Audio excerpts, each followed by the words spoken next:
that school season is starting, and so I wanted to do a few videos on back to school because I know beauty is stuff I normally talk about, but I actually think schooling and achieving goals and stuff like that is actually way more important than the way you look, so I thought I would include some of these videos. So this is going to be specifically for college students, just because in college there is a lot more free time and gray areas on how you spend your time.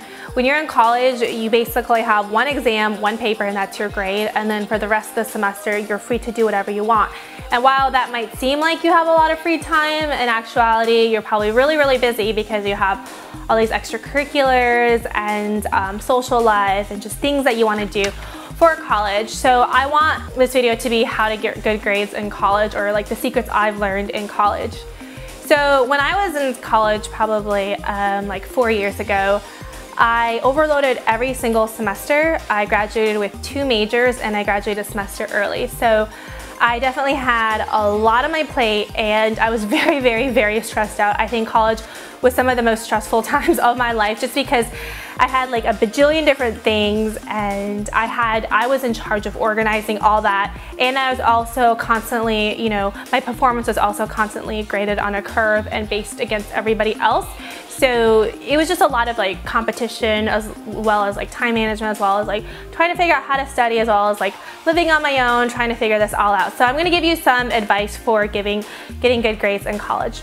So the first thing I highly suggest is to block out your time.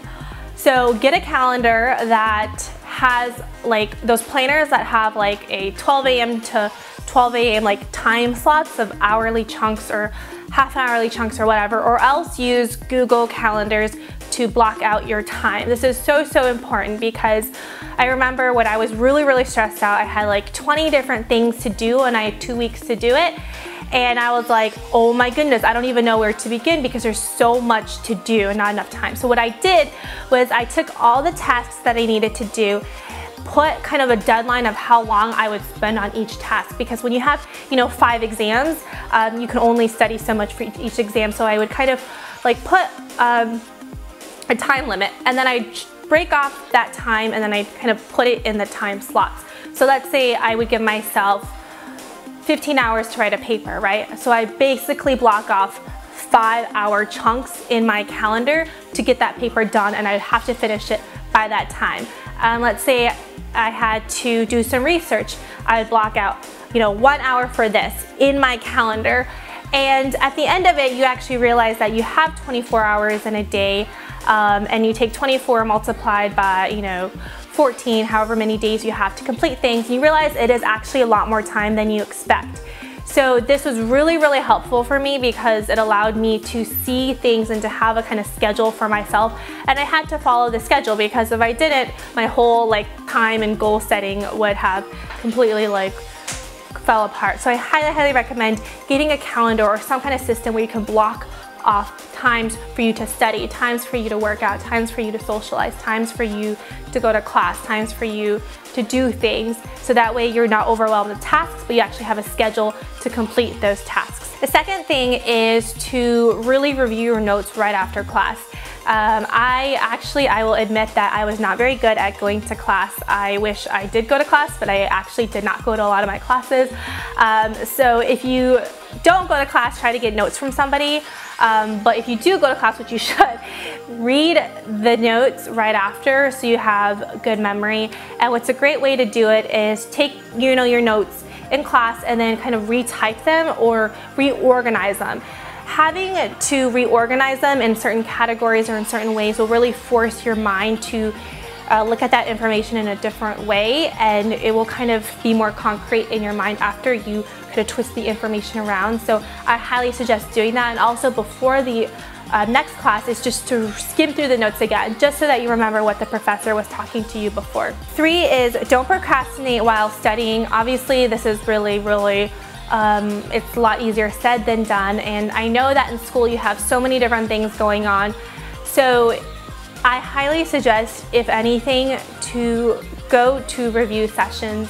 Always go to review sessions no matter what the cost is, because so at the review sessions the professor is going to talk about like what the most important thing is on the exam, or whatever you've learned throughout the year. So always go to the review sessions and really write down everything that the professor says in the review session, and then take your notes and put them in, so that way you have like an organized sheet of what to study. Study over a long period of time as possible, because this will be stored in your long-term memory.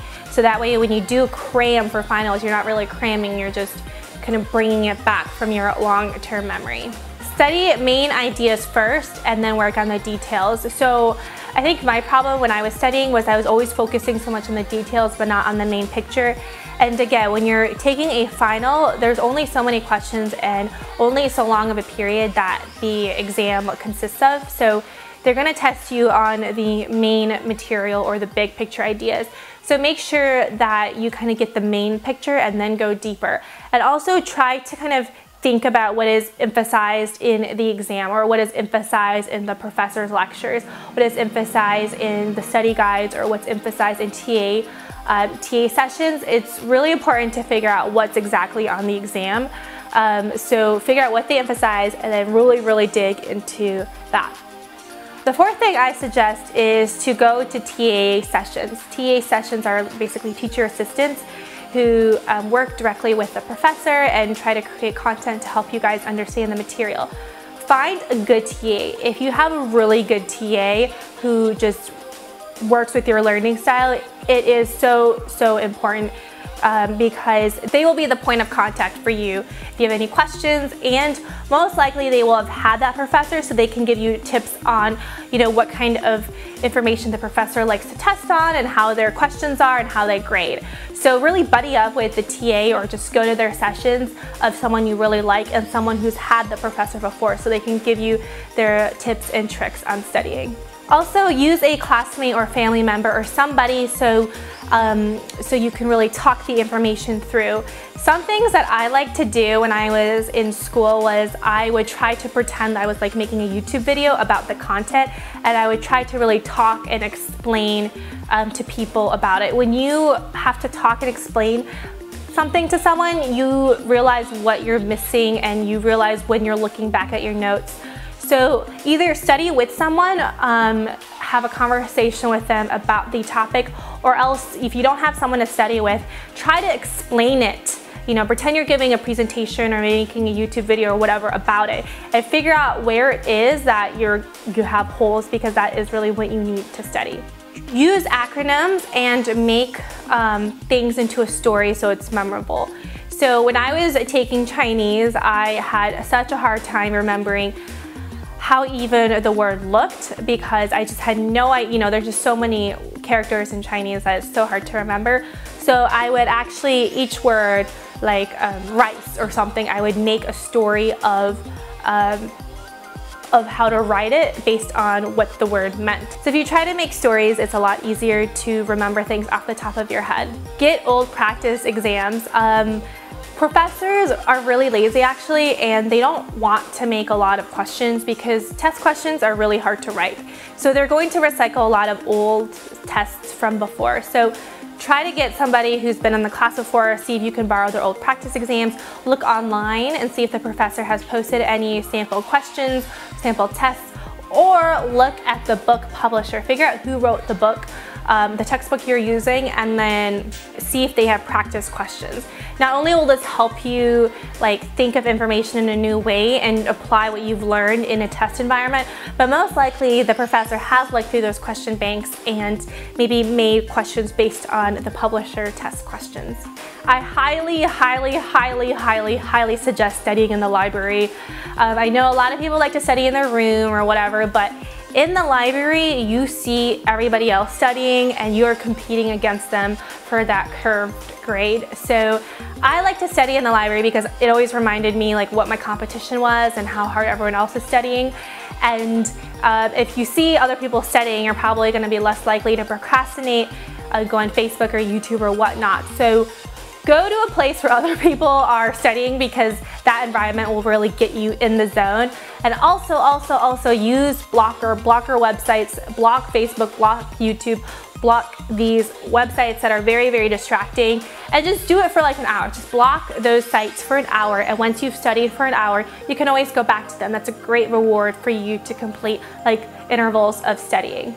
Also, me and my girlfriends, we made it a habit to kind of have meetups at the library. So whenever they were at the library, I kind of joined them, and it was great because you were accountable to make sure that you guys followed your own study schedule. So let's say we'd be like, okay, Sunday morning we're gonna be at the library at 10 a.m. and so you had to be at the library at 10 a.m. and then we'd watch each other's stuff, allow each other to take breaks, make sure that none of us were goofing off on like Facebook or whatever.